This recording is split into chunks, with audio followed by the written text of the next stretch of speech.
और अगर जरूरत पड़ी तो we can take this battle into the enemy's territory. अगर किसी मिसकैलकुलेशन या गलतफहमी की वजह से हिंदुस्तान कोई मुहिमजोई करने का सोचता है, इरादा करता है, तो अवामी हौसले और अवाम की सपोर्ट के साथ अफवाज पाकिस्तान उसको भरपूर जवाब देगी।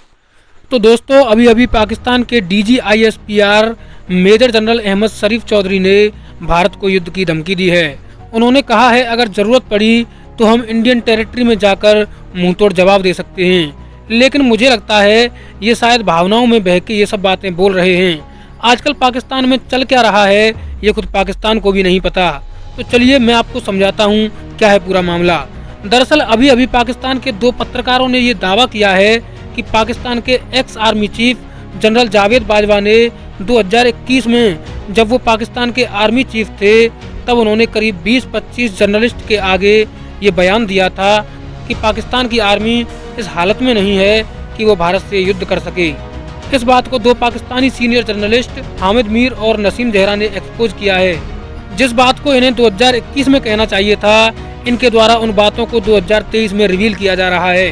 ये बातें अब इसलिए सामने आ रही हैं क्योंकि ex army chief general Javed Bajwa अब रिटायर हो चुके हैं। हामिद मीर जो कि पाकिस्तान के बहुत बड़े जर्नलिस्ट हैं, जैसे हमारे यहाँ आज तक के सुधीर चौधरी हैं, वैसे ही पाकिस्तान के हामिद मीर हैं। उन्होंने एक टॉक शो के दौरान इन बातों को रिवील किया।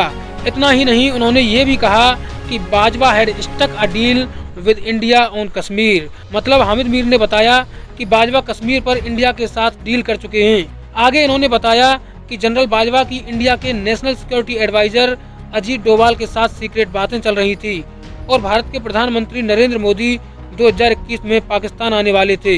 लेकिन जब पाकिस्तान के तत्कालीन विदेश मंत्री शाह महमूद कुरैशी को इन बातों का पता चला तो उन्होंने सीधा इमरान खान से इस बारे में पूछा।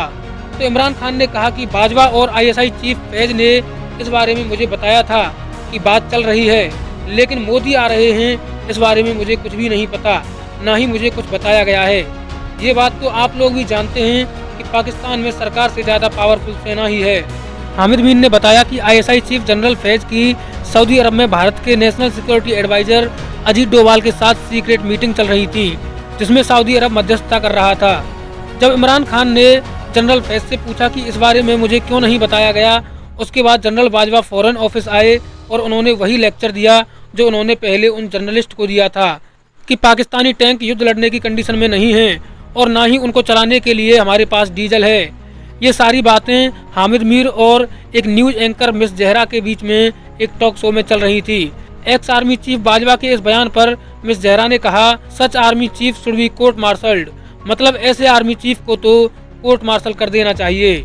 हामिद मीर ने कहा, बाजवा कुछ कमांडर्स और 20-25 जर्नलिस्ट के साथ एक कॉन्फ्रेंस में थे और सबको ये कहानी सुना रहे थे कि हमारी सेना भारत से युद्ध नहीं लड़ सकती, इसलिए हमें समझौता कर लेना चाहिए। और जब पाकिस्तान के विदेश विभाग ने इस पर सवाल किया तो बाजवा नाराज हो गए और फिर कहा कि मोदी को अप्रैल 2021 में पाकिस्तान का दौरा करना है, जिसके लिए जनरल बाजवा ने जनरल फैज और NSA अजीत डोभाल के माध्यम से तारीख भी फिक्स कर दी थी। अब आप ही बताओ इस वक्त पाकिस्तान में क्या चल रहा है। एक तरफ पाकिस्तान के एक्स आर्मी चीफ बाजवा कहते हैं कि हमारे पास टैंक्स को चलाने के लिए डीजल नहीं है, दूसरी तरफ पाकिस्तान के DGISPR मेजर जनरल अहमद शरीफ चौधरी भारत को युद्ध की धमकी दे रहे हैं कि घुसकर मारेंगे।